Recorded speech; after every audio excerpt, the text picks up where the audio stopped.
Japan vlog. This one was a chill one, right? The next one's gonna be a lot more happens in the next one, but I wanted to go live and watch this live together, just record it for myself because there was so much I wanted to say. I just had to cut off on the vlog just because it was like, it's not the most entertaining, but I feel like I want to elaborate on some stuff a little bit more because my biggest thing when I went to Japan was I want to see what the culture's like. What is it like? You know, I'm a gym bro. I work out here. I've lived in the US my whole life. Like, what's different about over there? My little sister lives over there. So there must be a lot of pros, you know, a lot of cons. You know, every culture is a little different. So this video I'm recording, I'm going to be reacting to the video, but also give you my thoughts on what I learned about Japan in general. And a lot of the stuff is really interesting.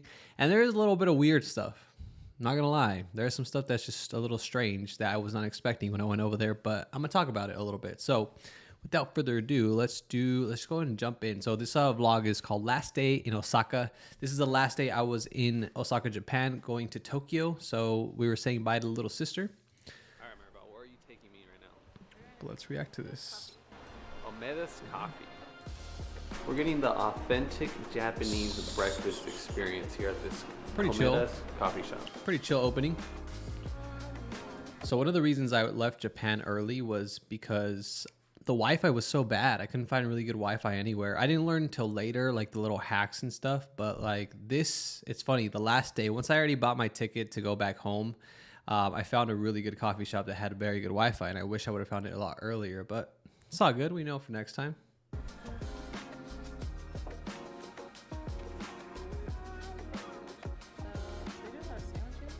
Now this was an authentic Japanese breakfast. And literally, as you can see, all right guys, so nice and light. All right guys, so final. That's literally the portion sizes you're gonna see in Japan, right? So if you go to Japan for the first time, number one, when it comes to just fitness in general, portion sizes with food over there are significantly smaller, which kind of like is a good reminder as to like why over here in the US, we have so much, you know, people are fat, you know, people are a lot more overweight over here. We have a problem because number one, our portion sizes are significantly bigger in comparison to like cultures like Japan or other countries in general also. But like that goes a long way. Literally, I'd be like doing workout at like some coffee shop and then there would be like an older lady, like let's say 38 years old, just like on her lunch break and she's eating one single donut for her whole lunch. Right? Which I'm not saying that's what you should do, right? You want to get some protein in and whatnot, but like they would eat so little, like small little portion sizes. Every restaurant we went to, small portion sizes.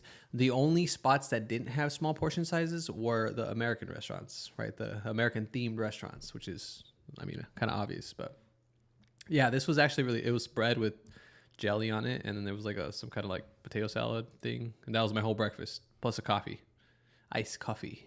Simple, nice and light. All right, guys, so final day, just kind of chatted it up with my sister. This is my last day here in Osaka. We got to make our way to Tokyo, but before we go to Tokyo, we obviously have to get a workout in. How do you say protein in Japanese? Why is it hard? Danpakushi. Danpakushi.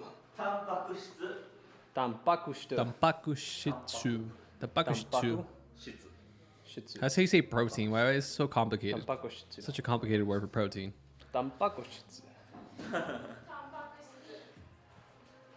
Whoa! Danpakushitsu. Oh, what was macho. Macho is how you say like a muscular person. You would call him macho, which in Spanish is the same thing, right? In Mexico, if you call someone macho, it's usually like a macho guy. Right, but over here it's more like muscle, like someone with a lot of muscle, like just the muscular build. I feel like that word is just like very common. In, like if you hear macho, you have like a good idea of what it means. But this gym in general, I'm so thankful, guys. Like when I went to Japan, I was not expecting really anything. I was like just hoping there was some gyms I could join because a lot of the gyms over there in Japan, because the gym culture is not so big, they didn't have that many gyms like we have here. The gym culture is very different over there. So I knew it was going to be tough to find a gym as a foreigner, right? So like they don't really like like foreigners, they'll charge them a lot, right? It's usually like locals. They pay monthly fees. They get memberships, and I didn't want a membership because I wasn't going to be there that long, just 1 month. But luckily, we found Kazu, and he let us use his personal training studio. Very small, but that's literally all we needed, right? And he runs a business out of this place, which is awesome. Kazu, some of the other trainers, Rhea there was super friendly, super nice. I was able to work out while I was over there. So super cool experience. And yeah, I was like, they were teaching me words and whatnot. Macho! Here, new word. Oppabu. Oppabu? Oppabu. Oppabu. Oppabu. I like that one. What does that mean? Oppabu. It's a titty pop. He was teaching me bad words. You don't have to remember them. And I didn't know, obviously. But one thing I will say, I'm gonna give a summary of fitness in Japan, right? Because like I'm a gym bro, right? I literally have been a trainer for 10 years. I've like done content with other gym bros, people who love going to the gym, the kind of people that they work out. They don't like taking rest days. They like to eat a lot of protein. They've meal prepped before. They know what macros are. That's the culture I kind of grew up in, right? That's the world I'm in. So I was very curious to see how people like viewed fitness here in Japan.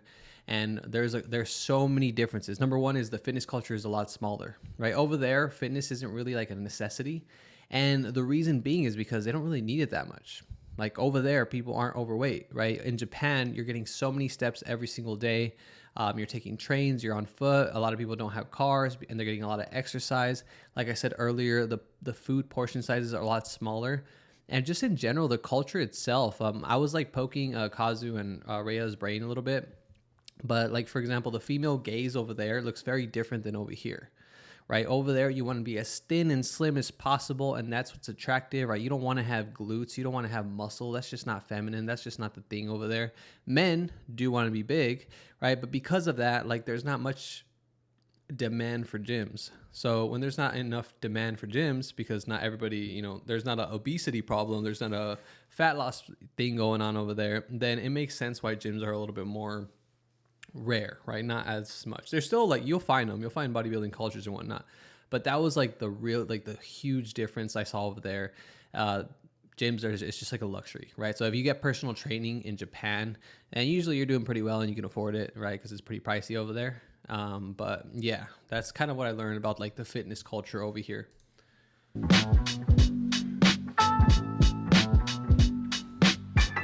Like, I'm not even joking, guys.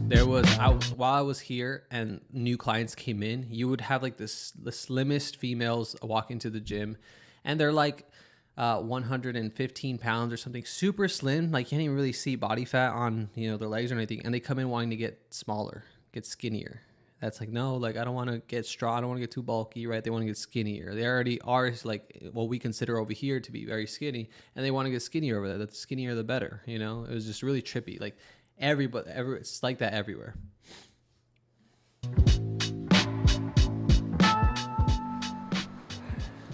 That's where we slept on what this is, for a month. This is, we're returning this to Chad because Chad was nice enough to lend us his floor futon for us to sleep for a little over 3 weeks. So we're gonna go get back to him, thank him. We're gonna be like, arigato gozaimasu. You leaving tonight? Arigato gozaimasu is basically a polite way of saying thank you. And it took me a while to figure it out because over there they say it so fast. They're like, gozaimasu. They just skip like the first part. But yeah, this is Chad. He's the one that lent us the bed. You guys good? One of my sister's friends. Futon. Yeah, no worries. Bro, thank you so much. Yeah. I appreciate it. I have It was all my very comfy. clothes Honestly, I like it better on my back. packed in that backpack right there. Everything I went to Japan in is in that It backpack. worked. So heavy. That's what we're here for. Chad, you want a cookie? Oh, I'm good. I just Sure. finished eating, so I'm These are what the apartments look like, by the way. They're very close Thanks for together. gozaimasu. Smaller apartments, smaller style of living in Japan. Obviously, it's not as big as the U.S., so it makes sense. All right, guys, so we returned the futon. Now we're gonna get on a overnight, about an 8 to 9 hour bus ride. So hopefully we can sleep. I'm very tired, so I'm pretty sure I'm just gonna pass out. But before we get on this ride, we gotta go to the best ramen place in all of Japan. What's it called? Guys, this ramen was bomb. Not gonna lie. You can see here, so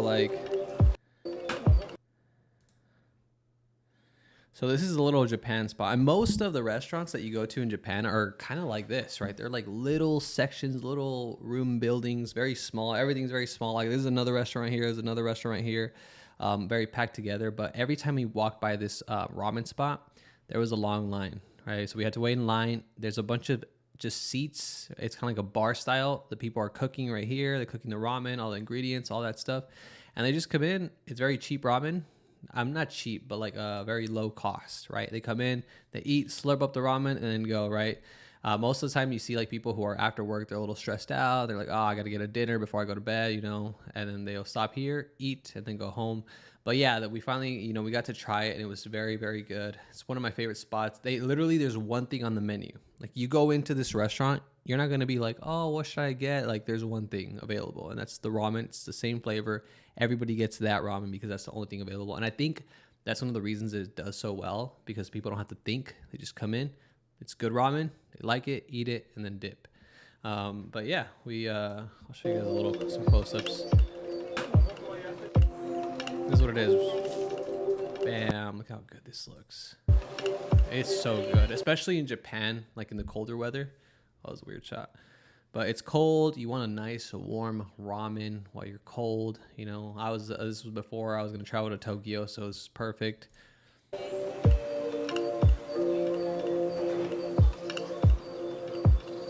I will say like the eating over there, like they don't eat, like there's not manners to eating. Everybody there would come in, just all you hear is slurp, slurp, slurp, slurp. I saw these cool turtles and I was like, oh, how cute. And I was like, I wanted to see if they were alive. Oh, some of them didn't look alive, but I guess they're alive. I mean, they're not gonna be alive for long. They're not gonna be alive for long. And then I figured out, yeah, they're there because basically you go to this restaurant and you pick out your turtle and you're like, I want to eat that one. And then they cook it for you. So they'll kill yeah. I mean, it is what it is, but I just thought it was funny. I thought they were pets. Last train ticket to purchase. This is my last ticket I purchased the entire trip. So I wanted to get it on camera. Last couple hour or minutes. Little sister. Still little sister. Probably always be little sister. Probably. Not only physically, but like. And there's the bus. All right, guys. That wasn't actually my bus. I was waiting for my bus, but the bus looked just like that. 8 hours and 2 minutes. So overnight leaves here at. But yeah, guys, overnight ride. I'm very tired, so hopefully I pass out.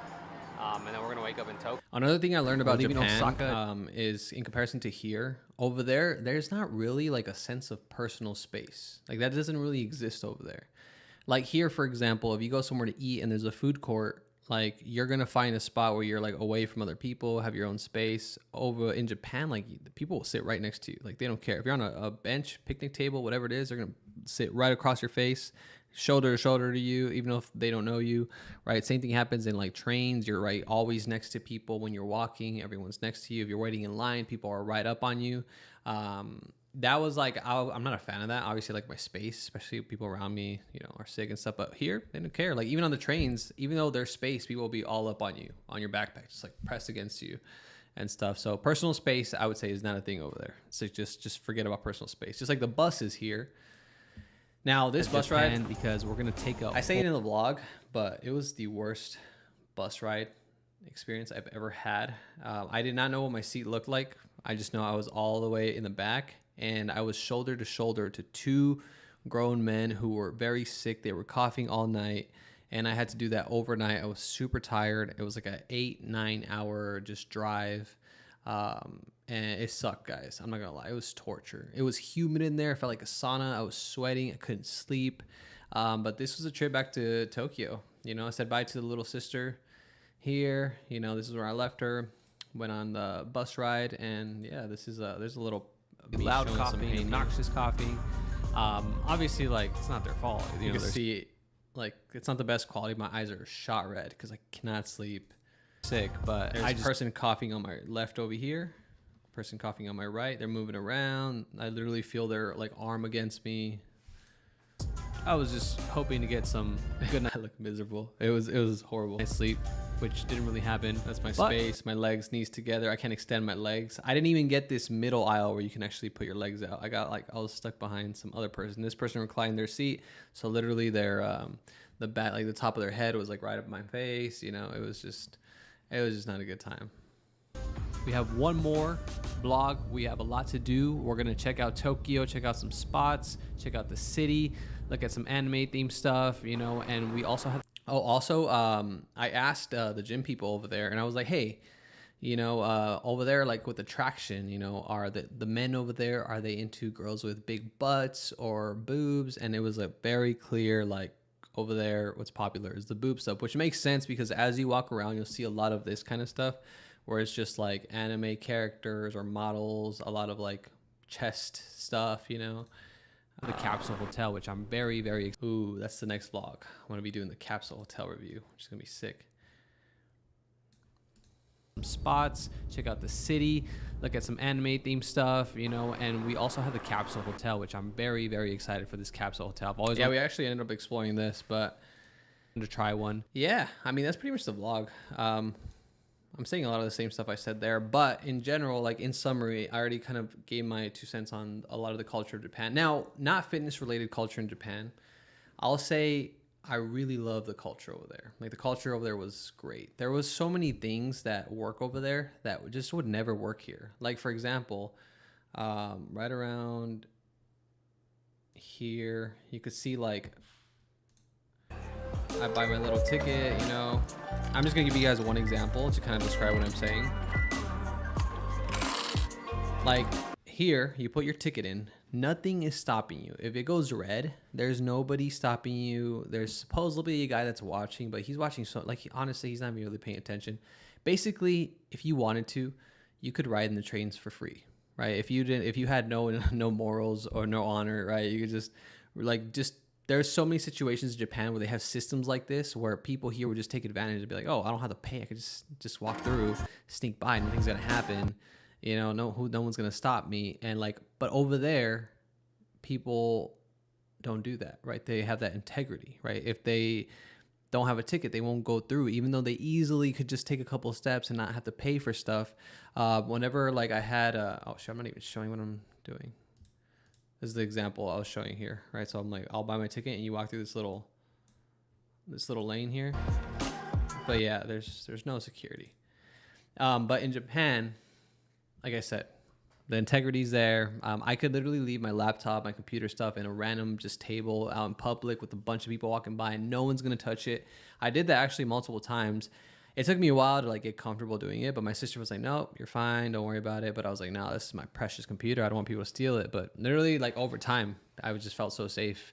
You also have like high school teenage girls walking through the dark alleys with absolutely no worry. They're on their phones. They're not looking over their shoulder in the sketchiest looking places. But again, it's pretty safe over there. Like, I literally don't see anybody stressing about like getting jumped or like getting robbed or anything like that. So that's overall my consensus on the Japanese culture. Also, everybody minds their own business over there, which is pretty nice. People don't get up on your business. You know, they just do their own thing. They have their head down. Even in the trains, they're not looking at you. They're not like people watching you. They're just on their phones, just doing their own thing, you know, minding their own business. But other than that, guys, that's it. That's all. I'm going to probably start another live stream because I'm going to play some chess. But I just want to do a little recap of this vlog. If you get the chance, go check